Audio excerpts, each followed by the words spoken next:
Shalom and welcome to Mr. Torah. This year is entitled Har Har Habayit number 139, discussing some of the conclusions regarding women's aliyah to Har Har Habayit.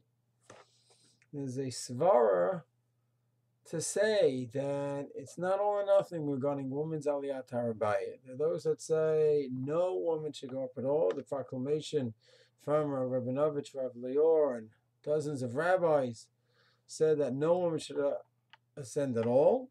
Rav Ariel on the other extreme says everyone should go up, married woman, single woman.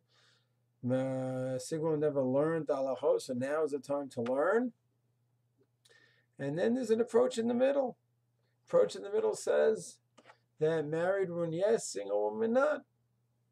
And the reason would be that single woman there already is for centuries a prohibition for a single woman to go to the mikveh. It's from the Rivash. Beis Yosef quotes this minhag. And the question is, what's a legitimate permit? When can we say the minhag doesn't apply in this case? Or when do we say, no, the minhag still applies?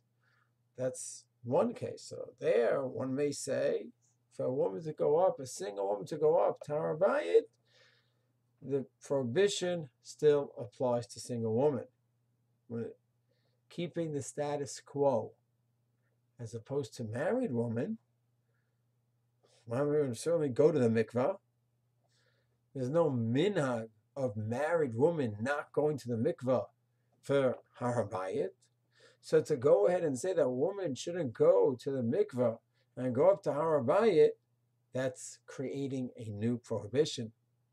So there's a very big difference between the single woman that already is a minhag not to go for single woman, and here we're just saying we're going to keep that minhag, and we're not going to say that it will be allowed for the sake of Har Har Habayit. On the other hand, married women go to the mikveh already, so now it's a question of going again after 72 hours after Tashmish Hamita. And it also means that when she goes the second time, she doesn't make a bracha. So there's a few changes. But there's no isser in any way, obviously, to go to the mikvah. So we're not creating a new isser, as opposed to those rabbis that say that a married woman cannot go. Those rabbis are the ones that are saying we have to have this new stringency here. Now, it is true in the proclamation, they don't call the word asa. They say yeshlam noah, you should stay away. But lamaisa, that's not something which stems from the Chazal, the Rishon, and something that stems from these holy rabbis.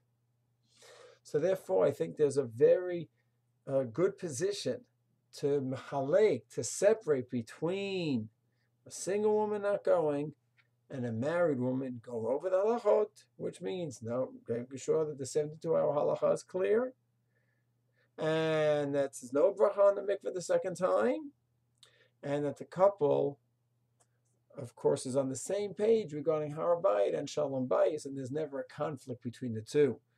And if there is ever a kind of conflict between the two, then the Shalom Bayis should always run out, and Har Har Habayit should wait for another time, which Amias Hashem will discuss in future shiurim. Shalom.